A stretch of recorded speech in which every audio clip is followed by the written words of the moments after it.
The rain hammered against our townhouse windows like an angry debt collector as I sat in my home office, staring at 3 monitors displaying code that might as well have been hieroglyphics at this hour. My wife Mira's voice drifted from the kitchen, that practiced tone she used when she thought I wasn't paying attention. "I'll be working late tonight, honey. The Henderson project is behind schedule." I paused my typing. Henderson project. Right. The same project that supposedly required her to work late 3 nights this week. The same project that had her coming home smelling like cheap cologne and lies. "Oh, really?"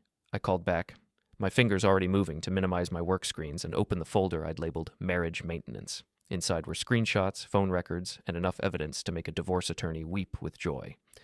"That's dedication, Mira. Hope the overtime pays well." Her laugh came through crystal clear, but it wasn't alone. In the background, unmistakable and cocky, I heard Beck Derron's distinctive chuckle. Beck, who owned the gym downtown. Beck, who used to be Mira's college boyfriend. Beck, who was married to Ayla, a graphic designer with more brains than she let on. "Is that Beck?" I asked, my voice steady as a surgeon's hand. "Wonder if Ayla knows you two are working so hard together." The line went quiet for exactly 3 seconds. Then Mira's voice, sharper now. "Don't be ridiculous, Soren. I'm at the office." "Of course you are." I clicked open my messaging app. "Well, work hard. I'll be here if you need anything." I hung up and immediately started typing a message to Ayla Derron. We'd met at a few social gatherings, exchanged pleasantries about design work and tech consulting. She seemed like the kind of person who appreciated honesty, even when it hurt. "Ayla, this is Soren Valden. I think we need to talk. It's about Mira and Beck. I have some things you should see." I attached 3 screenshots. Mira's location services showing her at the Sunset Motel instead of her office, a credit card charge for dinner at Romano's, the same restaurant where Beck posted an Instagram story 2 hours ago, and a text thread I'd recovered from our shared cloud storage where Mira discussed meeting B for their usual spot. My phone buzzed within minutes. "I'm coming over, now." I leaned back in my chair and surveyed my office. 10 years of marriage, and it had come to this. Mira thought she was playing chess while I was stuck playing checkers. What she didn't realize was that I'd been playing an entirely different game for months. My phone rang. Nick from work. "Soren, you still up? I finished that data recovery project you mentioned, found some interesting patterns in those communication logs." "Perfect timing, Nick.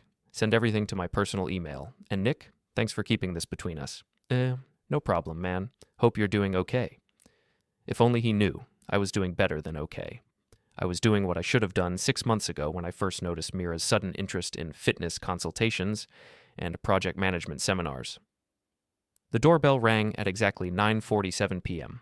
Through the security camera, I could see Ayla standing under our porch light, her dark hair plastered against her head from the rain. She looked furious. I opened the door.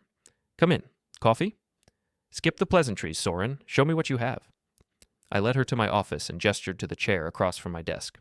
Ayla was prettier than I'd remembered, but tonight her usual calm demeanor had been replaced by something harder, something dangerous. "How long have you known?" she asked, settling into the chair. "Suspected for 3 months. Confirmed for 6 weeks. Started documenting everything 4 weeks ago." I turned my monitor toward her. "This is just the beginning." Before we dive deeper into this story, I have one small request. Please subscribe, drop a like, comment, and hit that hype button to boost this channel so more people can discover these incredible Reddit stories.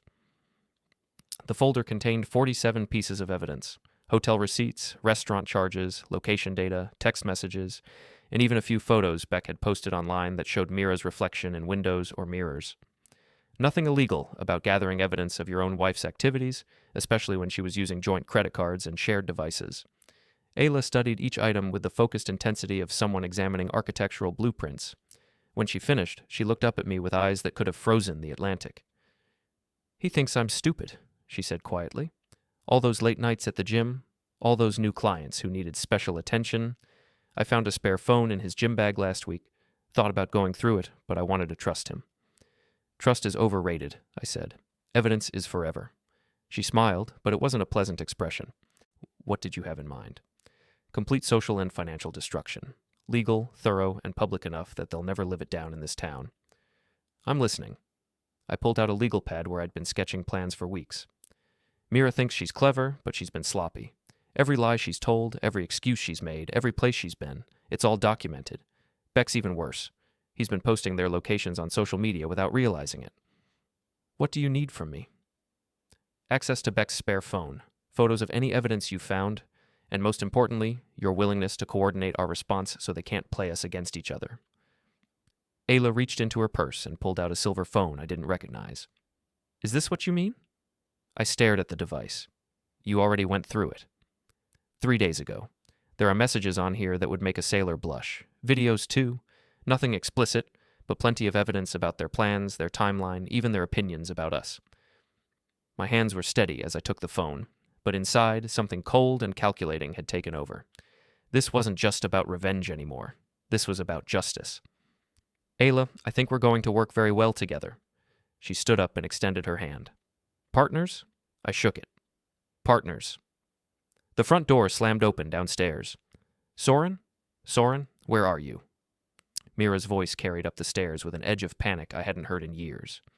Ayla and I looked at each other. She mouthed the word showtime and settled back into her chair, Beck's phone still in her hands.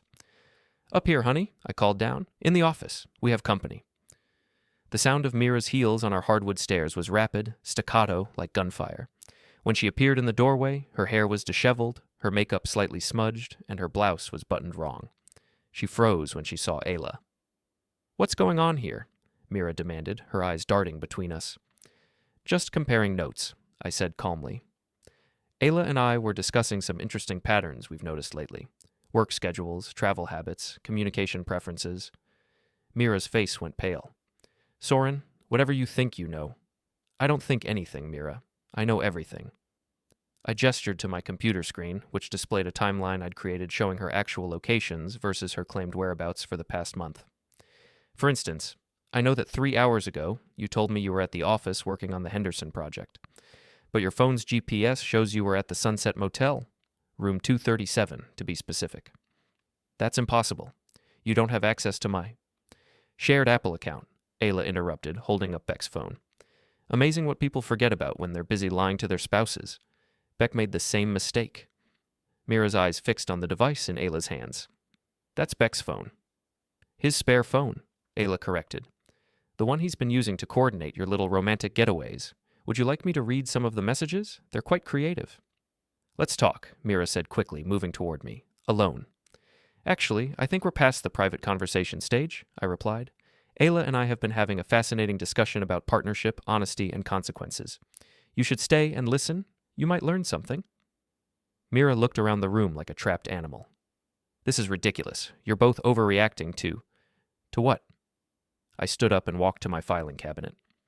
To the 47 pieces of evidence I've collected over the past month, to the credit card statements showing charges at restaurants I've never been to the hotel receipts for rooms I've never slept in. I pulled out a manila folder thick with printed documents and dropped it on the desk. Or maybe you're referring to the voice messages Beck left on your phone last Tuesday discussing how clueless your husband is and how easy this has all been. Mira's composure finally cracked. You went through my private messages? Nothing private about messages sent on devices I pay for, using accounts I manage, charged to credit cards I'm responsible for. I opened the folder and pulled out a legal document. Which brings me to this. What is that? Separation agreement, already notarized. It outlines the division of our assets, which, thanks to the prenup you insisted on, is fairly straightforward. You get your personal belongings and your car. I get everything else. You can't be serious. I'm completely serious. You said you were working, Mira. Well, I did my job too. The front door opened again, and heavy footsteps bounded up the stairs. Beck appeared in the doorway, his gym clothes replaced by jeans and a leather jacket. He looked like he'd been running. What the hell is going on? He demanded. Mira texted me that... He stopped when he saw his wife holding his phone. Hello, darling, Ayla said sweetly. I packed your things. They're in the car. Beck's eyes darted around the room, taking in the computer screen, the documents, and the expressions on our faces. Look, this isn't what it seems like. Really? I asked. Because it seems like you've been having an affair with my wife for 3 months, using my money to pay for hotels and laughing about how stupid you think I am. Is that not what's happening? Soren, let's be reasonable here. I am being reasonable. Reasonable would be posting every message, every photo, and every receipt on social media and letting the whole town decide what they think about your character. Reasonable would be sending copies of everything to your gym's corporate sponsors and letting them decide if you represent their brand values. Beck took a step forward, and I held up my hand. I wouldn't, Beck. Ayla has already uploaded everything to cloud storage with instructions to release it all if anything happens to either of us. Plus, my neighbor, Detective Haley, is expecting me to check in with her every few hours tonight. She's very interested in how this situation develops. You're bluffing. Ayla stood up and walked to Beck, holding out a set of keys. Car keys, house keys, and gym keys. I've already spoken to a lawyer. Divorce papers will be filed Monday morning. Ayla, you can't just... I can do whatever I want, Beck. Just like you've been doing whatever you wanted for the past 3 months. She turned to address both Beck and Mira. Here's what's going to happen. You're both going to leave. Tonight. Beck, your things are packed and waiting in the driveway. Mira, you have until tomorrow evening to collect your personal belongings. This is insane, Mira protested. You can't just kick me out of my own house. I handed her the separation agreement. Actually, I can. The house is in my name only, remember? Your idea for tax purposes. The prenup you insisted on specifically waives your claim to any property purchased before our marriage or held solely in my name. Mira stared at the document, her face cycling through emotions like a broken traffic light. Soren, please. We can work this out. It was a mistake, a moment of weakness. 3 months of moments, I corrected. 47 documented instances of weakness. I'm afraid my capacity for understanding has been exhausted. Beck tried a different approach. Look, man, we're all adults here. These things happen. No reason we can't handle this maturely. You're absolutely right, I agreed. Mature adults take responsibility for their choices. Mature adults face the consequences of their actions. Mature adults don't lie to their spouses for 3 months while spending their money on affair hotels. I walked to the window and looked down at the driveway where I could see suitcases loaded in Beck's truck. Ayla's been very mature about this. She's handled the practical details efficiently and quietly, much more graciously than you deserve. What do you want? Mira asked quietly. Nothing from you. I want you both to leave my house and never come back. I want you to sign the separation agreement, and I want you to understand that your actions have consequences that extend far beyond this room. What does that mean? Beck demanded. Ayla smiled. It means that small towns have long memories, and social media is forever. It means that every person who trusted you, every client who believed in you, every friend who defended you is going to learn exactly who you really are. That's vindictive, Mira said. No, I replied. Vindictive would be making things up. This is just honesty. Public, documented, undeniable honesty.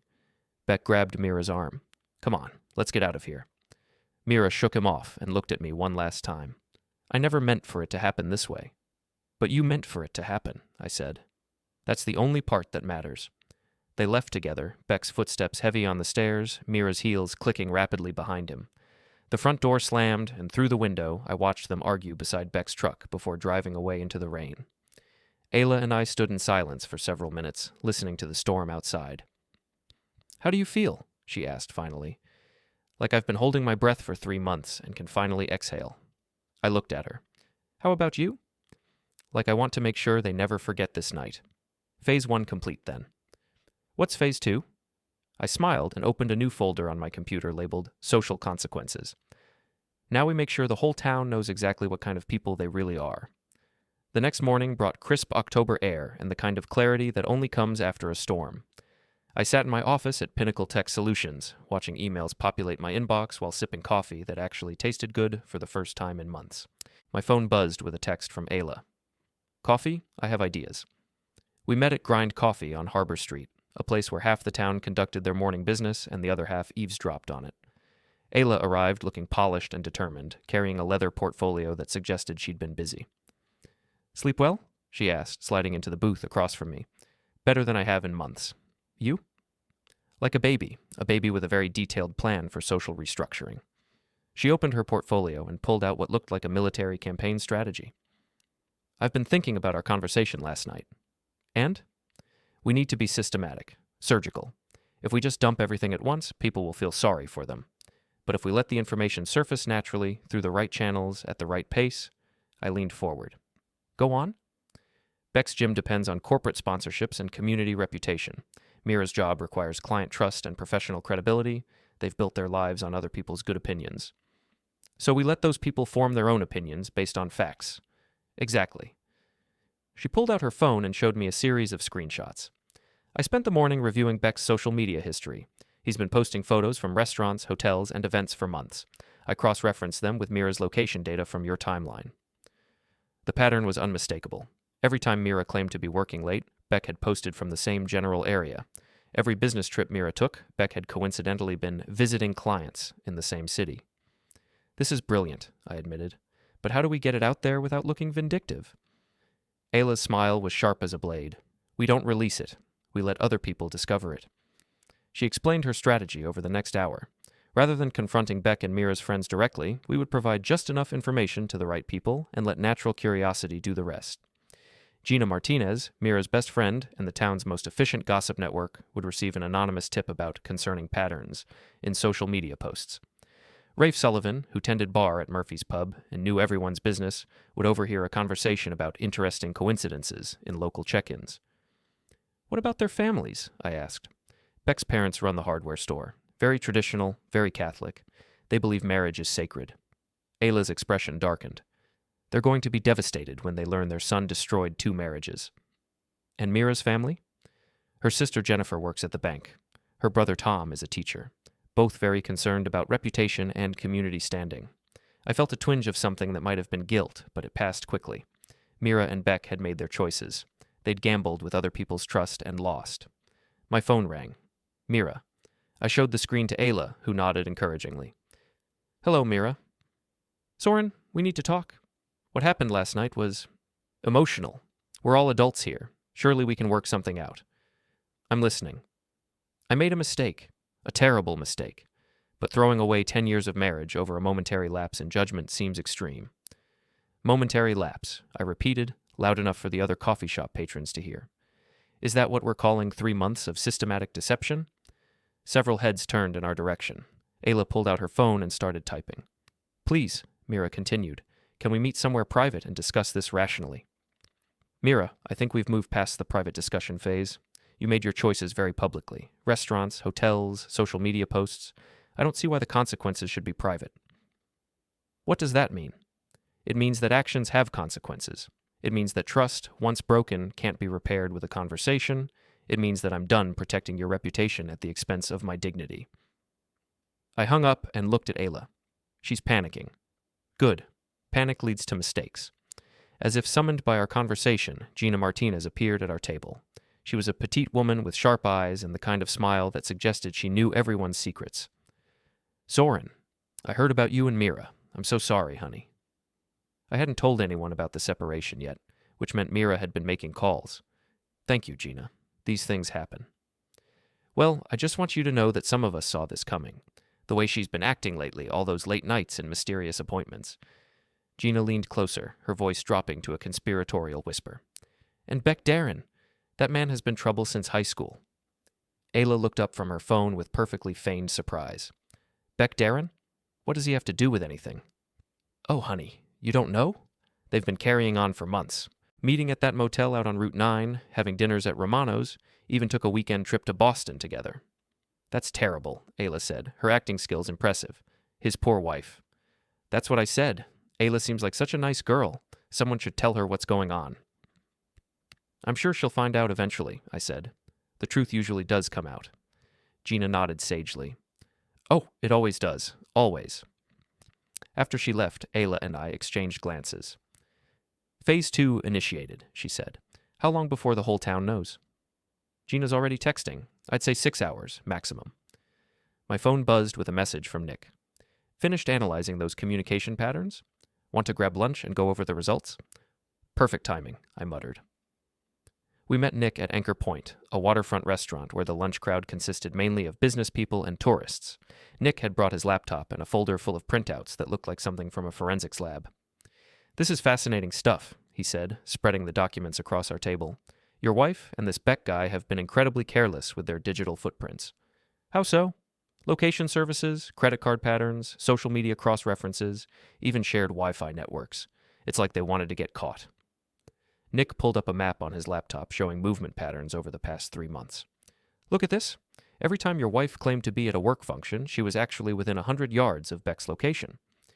Is this information you could present in court? Ayla asked. Absolutely. It's all legally obtained from public sources and shared accounts. Nick looked at me seriously.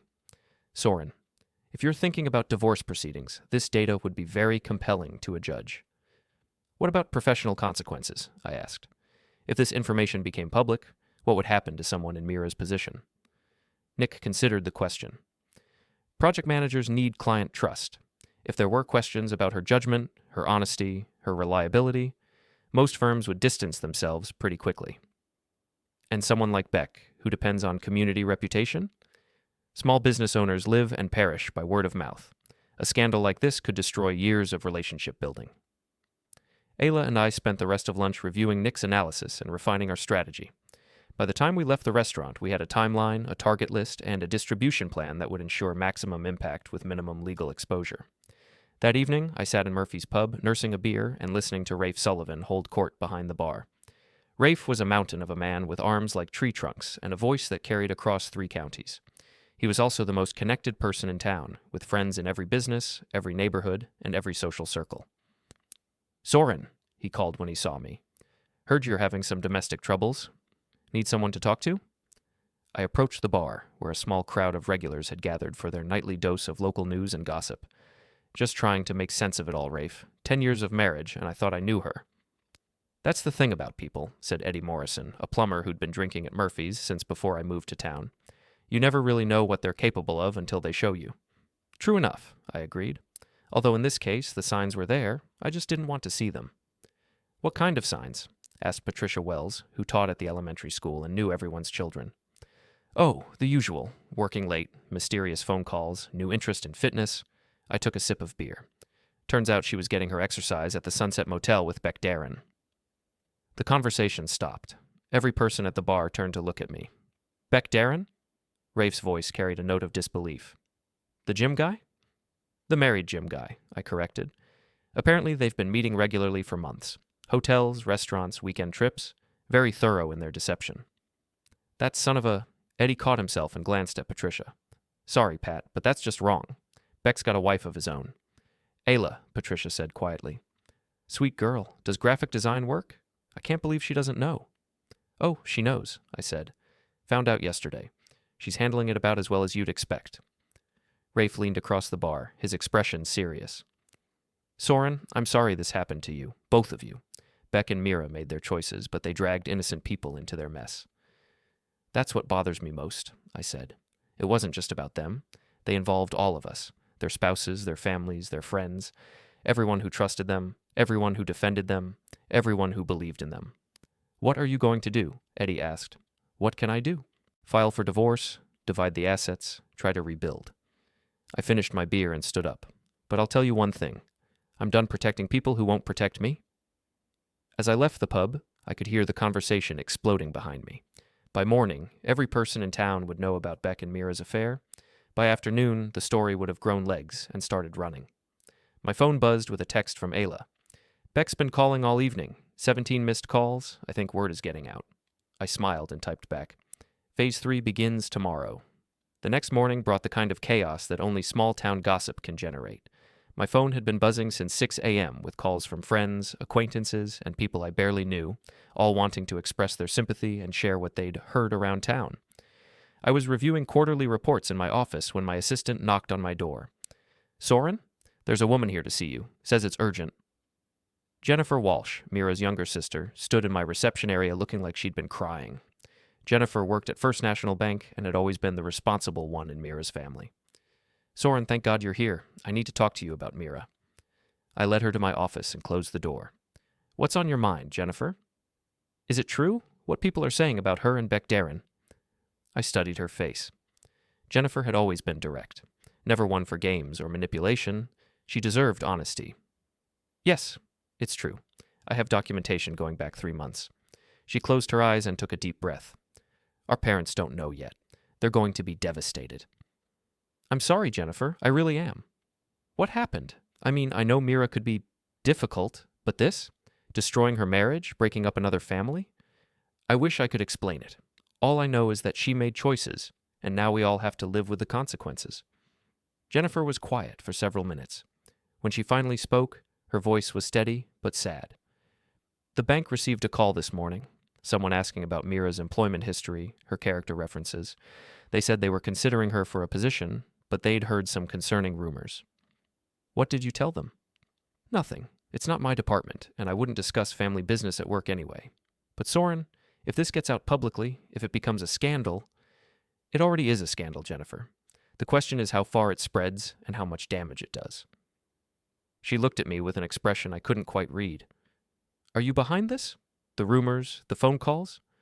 I'm behind the truth, I said. Everything else is just people responding to information they've received. After Jennifer left, I called Ayla. We need to meet. Things are accelerating faster than we planned. I'll be right there. She arrived 20 minutes later, looking harried but determined. Beck showed up at my apartment last night, she said without preamble. Pounding on the door, demanding I let him in. When I refused, he started shouting about how I was destroying his life. What did you do?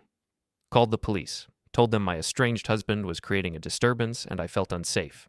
They escorted him away and suggested he find somewhere else to stay until things cooled down. Good thinking. Where is he now? Probably at the gym. It's the only place he has left. Ayla sat down and pulled out her phone. But here's the interesting part. This morning, 3 of his corporate sponsors called to discuss concerns about recent developments. Already, small town, big mouths. Plus, I may have sent some anonymous emails with links to publicly available social media posts and location data. I had to admire her efficiency. What kind of response? 2 sponsors are reviewing their partnership agreements. One has already pulled out entirely. And Mira? According to Gina, who heard it from Patricia, who got it from someone at the bank, Mira's boss called her in for a meeting this morning. Something about maintaining professional standards and community reputation. My computer chimed with a new email. The subject line made me smile. Character reference request. Soren Valden. Ayla, look at this. The email was from a project management firm in Boston, asking for my opinion on Mira's professional qualifications and personal character. They were considering her for a senior position and wanted input from her husband. They have no idea, Ayla said. Should I respond? Absolutely. Professionally, factually, and completely honestly.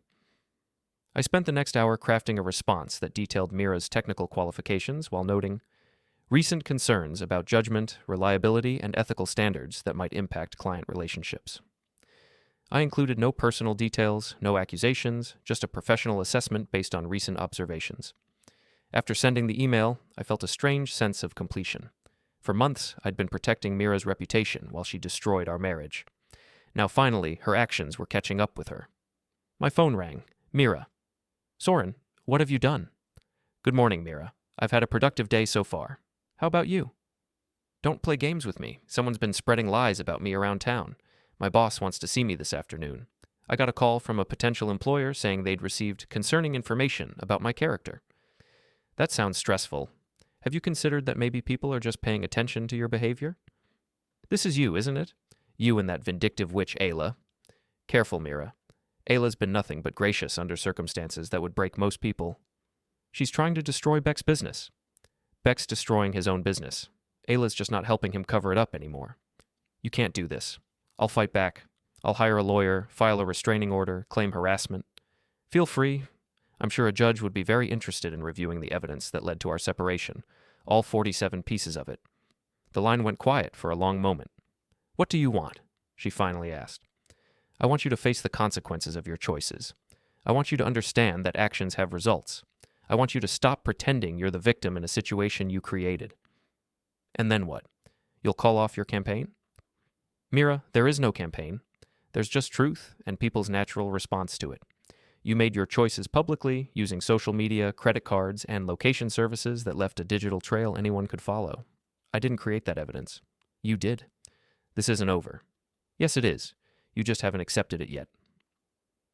After she hung up, I sat back in my chair and considered the situation.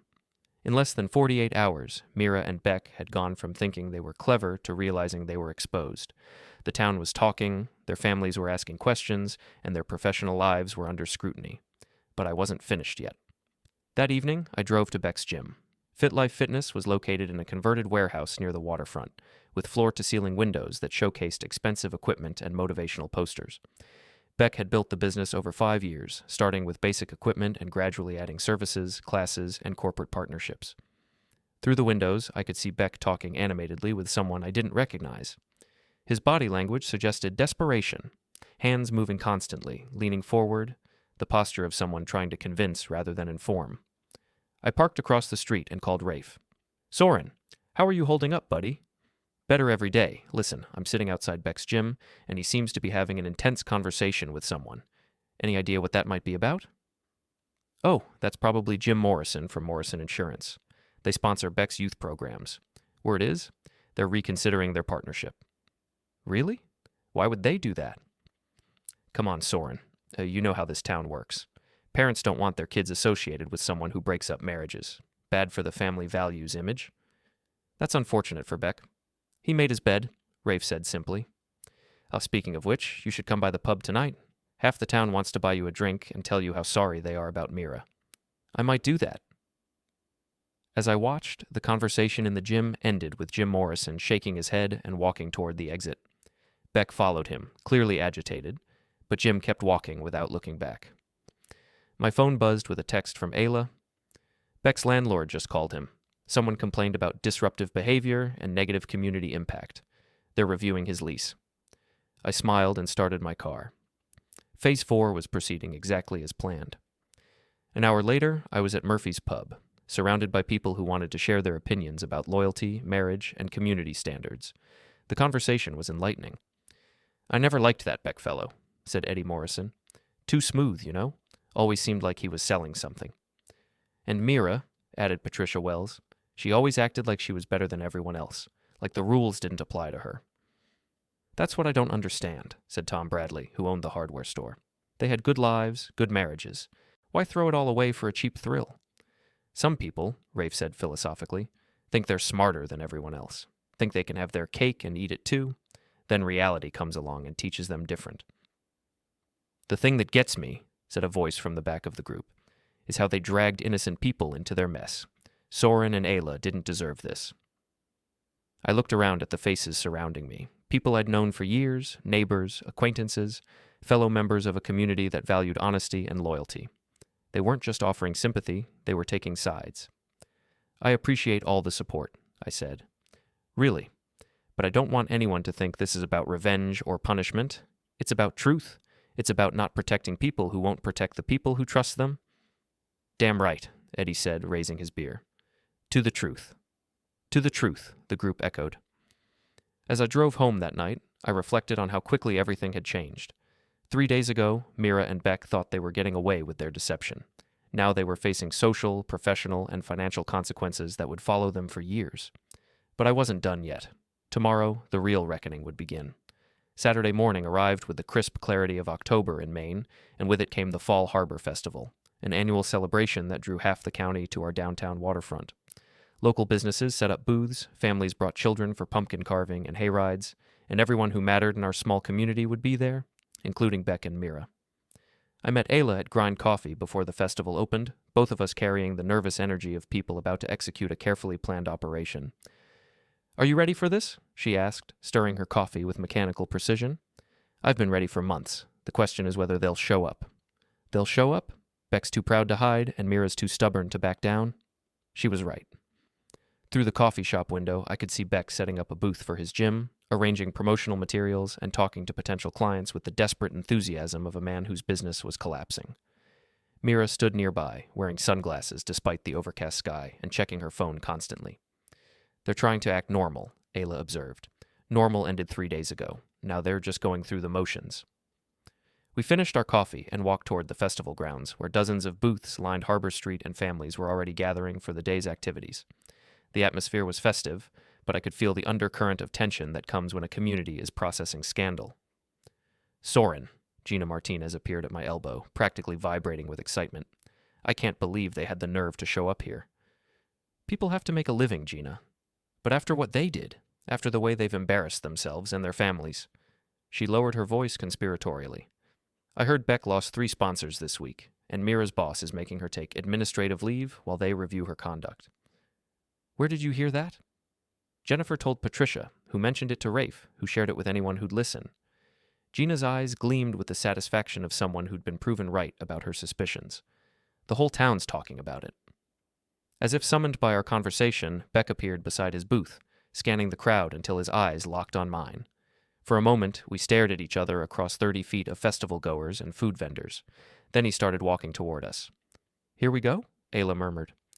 Beck approached with the swagger of someone trying to project confidence he didn't feel. His gym clothes were perfectly pressed, his smile was camera-ready, but his eyes held the desperate intensity of a cornered animal. "Soren," he said loudly enough for nearby people to hear. "Good to see you out and about. I hope we can put this misunderstanding behind us and move forward like adults." "Misunderstanding," I repeated, matching his volume. "Is that what we're calling 3 months of systematic deception?" A small crowd was beginning to gather, drawn by the tension in our voices and the promise of public drama. Look, things got complicated. Emotions ran high, but there's no reason we can't handle this maturely. You're absolutely right, Beck. Mature adults take responsibility for their actions. Mature adults consider the consequences of their choices. Mature adults don't lie to their spouses while spending their money on hotel rooms. That's enough, Mira's voice cut through the crowd as she approached, her sunglasses now perched on top of her head, her expression furious. This public spectacle is beneath all of us. Public spectacle? I mused. Interesting phrase coming from someone who's been conducting her affair on social media for 3 months. We need to talk, she said firmly, privately. Actually, I think we're past the private conversation stage. I pulled out my phone and opened the folder I'd prepared for this moment. Since you both seem to think this was all some innocent misunderstanding, maybe we should review the facts. Don't, Beck warned, but his voice cracked slightly. October 15th, Romano's restaurant, 7:30 p.m. Beck posts a photo of his dinner on Instagram. Mira charges the same restaurant to our joint credit card, claiming she was working late. I looked up at the growing crowd. Coincidence, right? Soren, stop, Mira hissed. October 8th, Sunset Motel, room 237. Beck's location services show him there from 2 p.m. to 6 p.m. Mira's phone GPS confirms the same location and time frame. I scrolled through my notes. Another coincidence? You're making a scene, Beck said, but he was backing away from me now. I'm sharing publicly available information with my community, information that affects people I care about. I gestured to Ayla, who had been standing quietly beside me. People like Ayla, who deserved better than a husband who lies to her face while planning romantic getaways with someone else's wife. The crowd was growing larger, and I could see phones being pulled out to record the confrontation. This was exactly what I'd hoped for. September 28th, Boston weekend trip. Beck tells Ayla he's visiting potential investors. Mira tells me she's at a project management conference. I looked directly at both of them. Same hotel, same weekend, same room charge to my credit card. That's private information, Mira protested. Nothing private about charges on cards I pay for, locations tracked by services I manage, or social media posts visible to the entire world. Beck tried one more time to regain control of the situation. This is harassment, Soren. You can't just... Can't what? Can't share facts? Can't tell the truth? Can't let people make informed decisions about who they trust? You're trying to destroy our lives. No, Beck, you destroyed your own lives.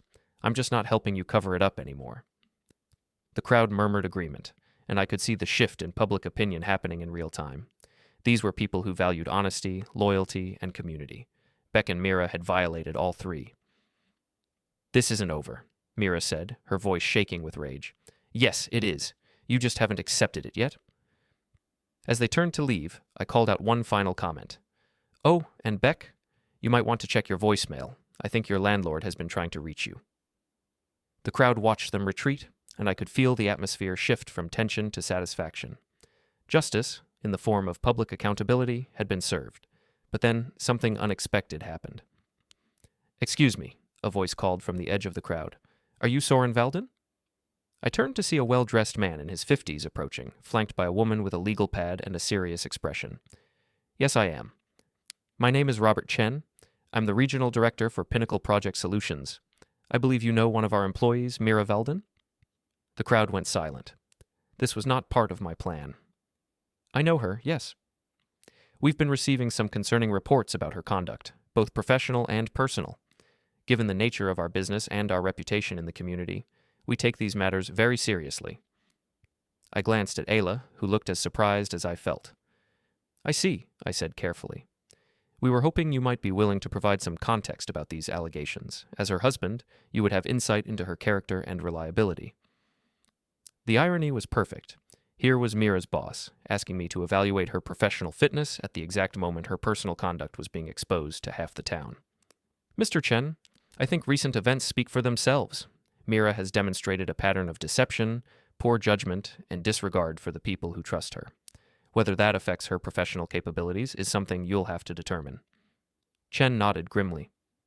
Thank you for your honesty, Mr. Valden. That confirms what we've been hearing from other sources. As he walked away, I realized that Mira's professional destruction was now complete. Not only had she lost her marriage and her reputation, but her career was also in jeopardy. Did you know he was going to be here? Ayla asked quietly. No idea, but I'm not surprised. Small towns have long memories, and employers don't like scandals. The crowd began to disperse, but the damage was done. By evening, everyone in town would know exactly what had happened between Beck, Mira, and their respective spouses. More importantly, they would know that actions have consequences and that the community wouldn't protect people who betrayed its trust. As Ayla and I walked away from the festival grounds, I felt a sense of completion I hadn't experienced in months. How do you feel? She asked. Like I can finally breathe again. What happens now? I smiled and looked back at the festival, where normal families were enjoying a normal Saturday afternoon, secure in their normal lives built on trust and honesty. Now they live with the consequences of their choices, and we move on with our lives. But even as I said it, I knew this wasn't over. The final confrontation was still coming.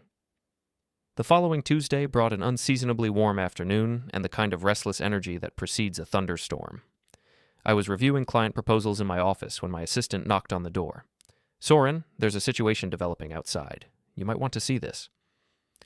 Through my office window, I could see Beck's pickup truck parked across the street and Beck himself pacing beside it like a caged animal. He'd been there for 20 minutes, checking his phone, looking at the building, and working up the courage to do something stupid. My phone rang. Ayla. Are you seeing this? She asked without preamble. Beck's midlife crisis parade? Hard to miss.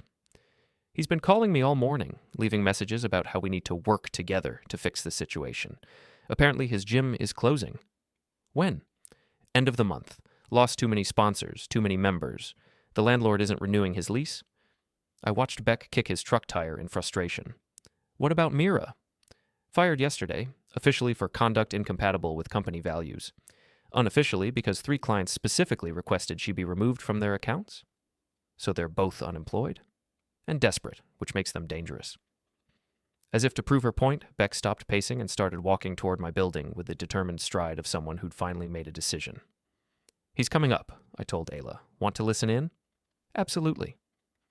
I put the phone on speaker just as Beck burst through my office door without knocking. His usual polished appearance had been replaced by rumpled clothes, unshaven cheeks, and the wild eyes of someone who hadn't been sleeping. We need to talk, he announced. Hello, Beck. Please, come in. Make yourself comfortable. He ignored my sarcasm and planted himself in the chair across from my desk. This has gone far enough. You've made your point. Now let's figure out how to fix it. Fix what, exactly? This whole mess, the gossip, the rumors, the business problems, we're all adults here. Surely we can reach some kind of understanding. I'm listening. Beck leaned forward, trying to project confidence he clearly didn't feel. Look, Mira and I made some mistakes. We got carried away, lost sight of what was important, but destroying our lives isn't going to solve anything. I haven't destroyed anything, Beck. I've simply stopped protecting you from the consequences of your own choices. That's semantics, and you know it. You've been systematically sabotaging us for weeks. Have I? Let's review the evidence. I opened my desk drawer and pulled out a legal pad where I'd been tracking the timeline. October 18th, you lost Morrison Insurance as a sponsor. That happened because Jim Morrison's wife heard about your affair at her book club and told him she didn't want the family business associated with someone who breaks up marriages. Beck shifted uncomfortably. October 20th, Mira was suspended from her job. That happened because her boss received calls from 3 different clients expressing concerns about her judgment and reliability. You encouraged those calls. I answered questions honestly when people asked them. There's a difference. October 22nd, I continued, your landlord declined to renew your lease. That happened because other tenants in the building complained about the negative atmosphere your situation was creating. This is all connected, Soren. You know it, and I know it. You're absolutely right. It is all connected. Every consequence you're facing is connected to the choices you made when you decided to have an affair with my wife. Beck stood up and started pacing, his frustration boiling over. Fine. You want an apology? I'm sorry. We're both sorry. It was wrong, it was stupid, and we regret it. Now what's it going to take to make this stop? Nothing. What? There's nothing you can do to make this stop, Beck, because I'm not making it happen. The community is making it happen. Your clients are making it happen. Your sponsors are making it happen. I'm just not standing in their way anymore. That's not good enough. Beck slammed his hand on my desk, causing my coffee cup to jump. I'm losing everything. My business, my marriage, my reputation. Yes, you are. That's what happens when you betray the people who trust you. And you're enjoying every minute of it? I considered his accusation carefully. You know what, Beck? I am enjoying it. For 3 months, I watched you and Mira lie to my face while spending my money and laughing about how clever you thought you were.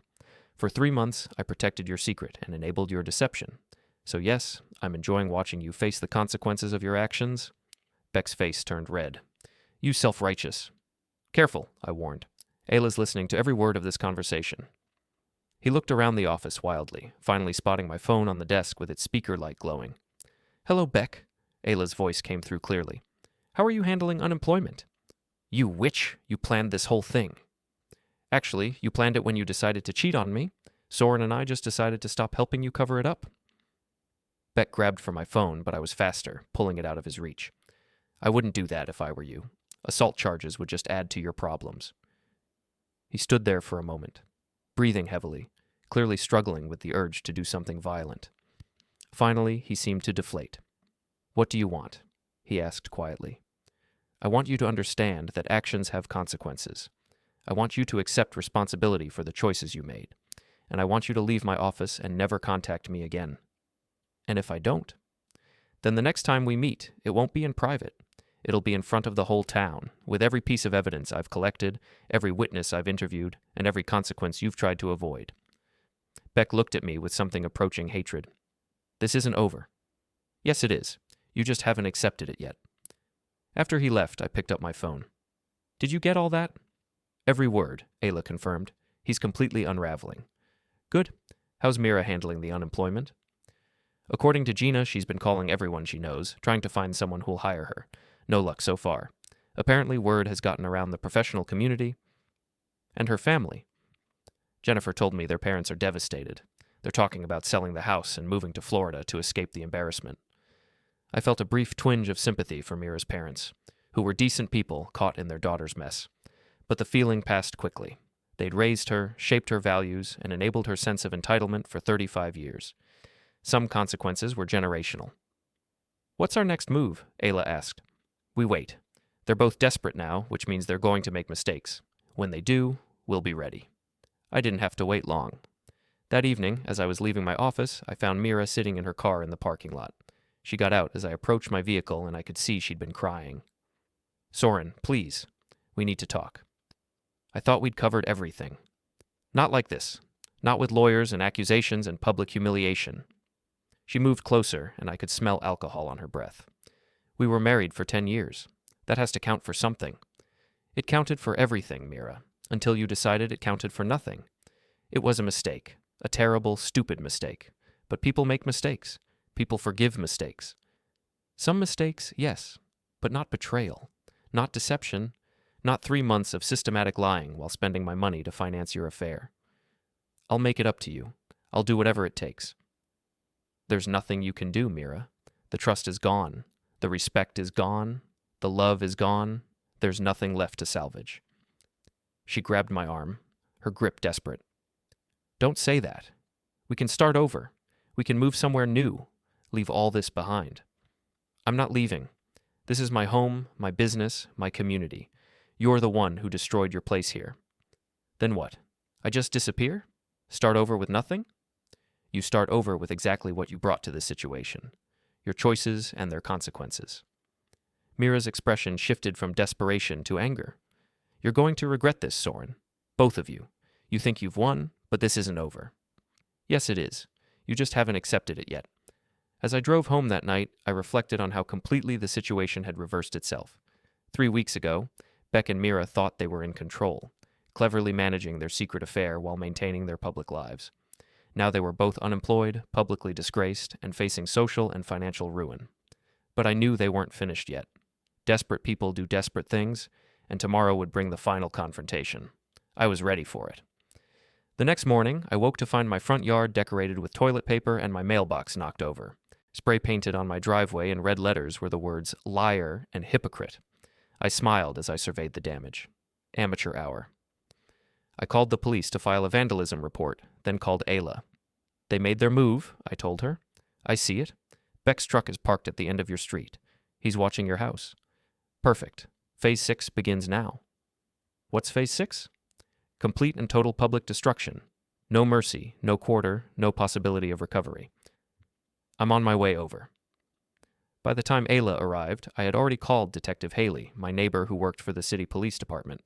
She was examining the vandalism with the professional interest of someone who took property crimes seriously.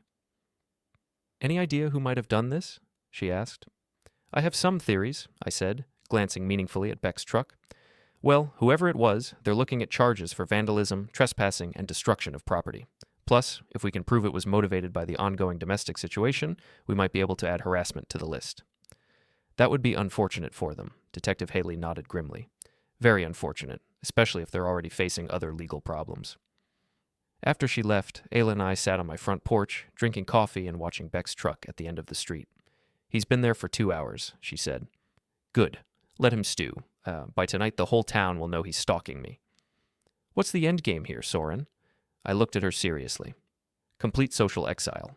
I want them to understand that there are some bridges you can't rebuild once you've burned them.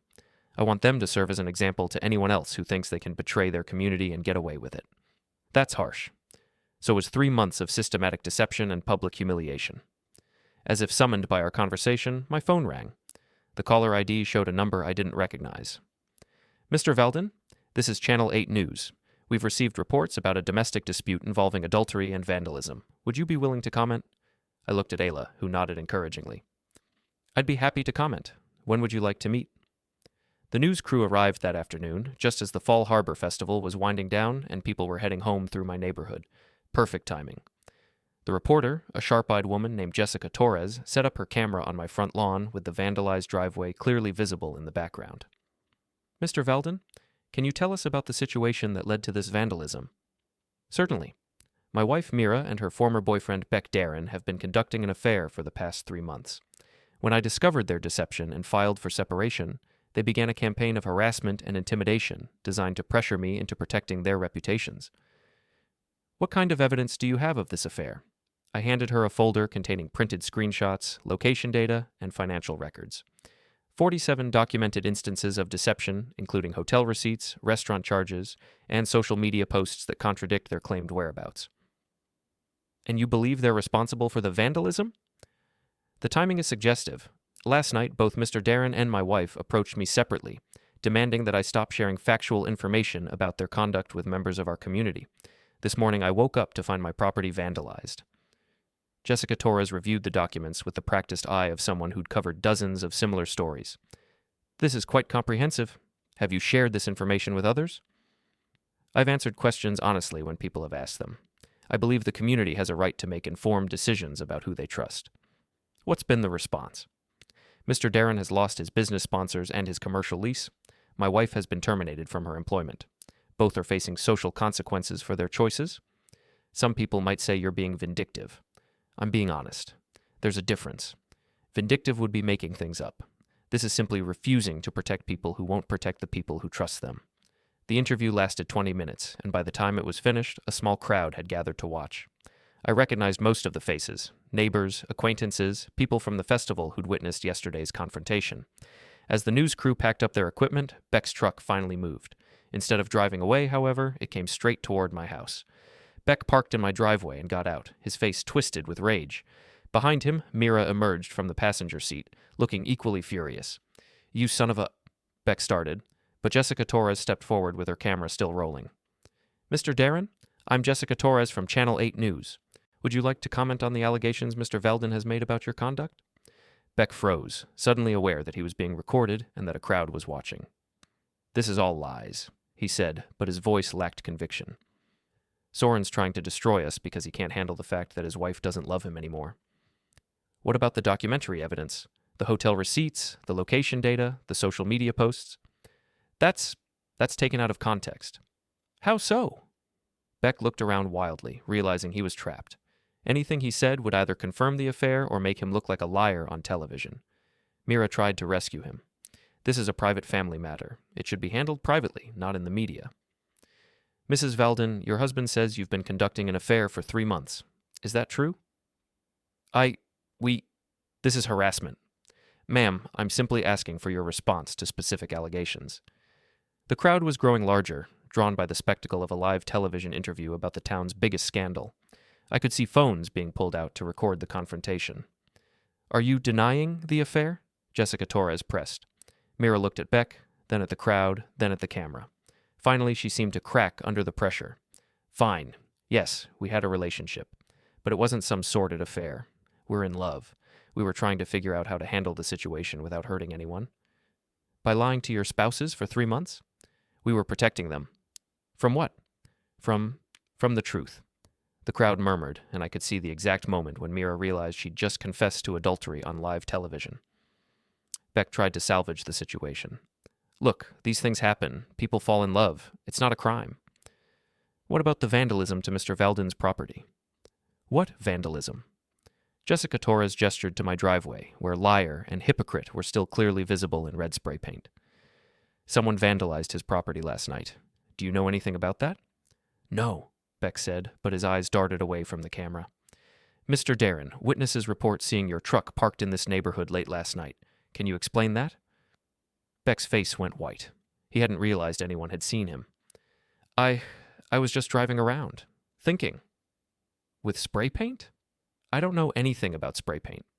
But even as he said it, I could see a red stain on his right hand that looked suspiciously like paint residue. The interview continued for another 10 minutes, with Beck and Mira digging themselves deeper into a hole with every answer. By the time it ended, they had confessed to adultery, lied about vandalism, and made themselves look like exactly the kind of people no one would want to trust. As the news crew departed and the crowd dispersed, Beck and Mira stood in my driveway looking like they'd been hit by a truck. Congratulations, I said quietly. You're now officially the most hated couple in town. This isn't over, Mira said, but her voice was hollow. Yes, it is. You just haven't accepted it yet. They drove away in silence, and I knew I would never see them again.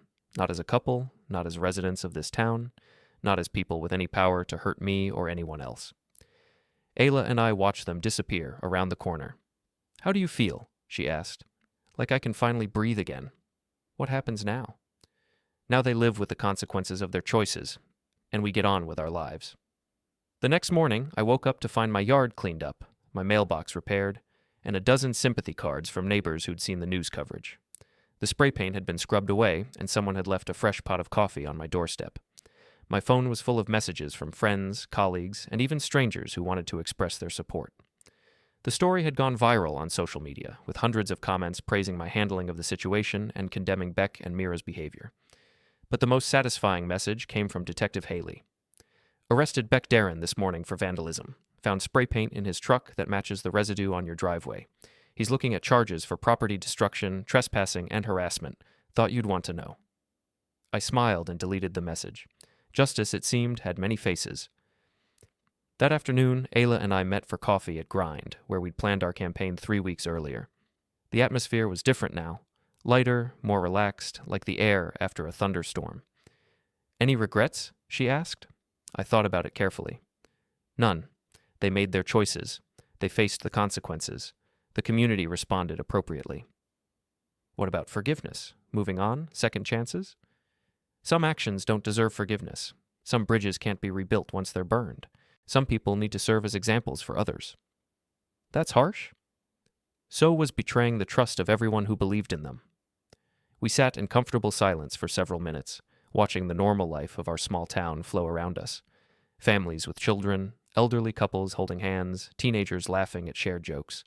All the ordinary happiness that Beck and Mira had been willing to destroy for a cheap thrill. Thank you, Ayla said finally. For what? For not letting them get away with it. For refusing to protect people who wouldn't protect us? For showing them that actions have consequences? I raised my coffee cup in a mock toast. To consequences. To consequences, she agreed. Outside the window, life went on. Normal life, built on trust and honesty and the understanding that some things, marriage, family, community, are sacred and worth protecting. Beck and Mira were gone, disappeared into whatever exile awaited people who betrayed their neighbor's trust. They would start over somewhere else with nothing but their choices and their consequences. And that, I thought, was exactly what they deserved. The reckoning of Soren Valden was complete.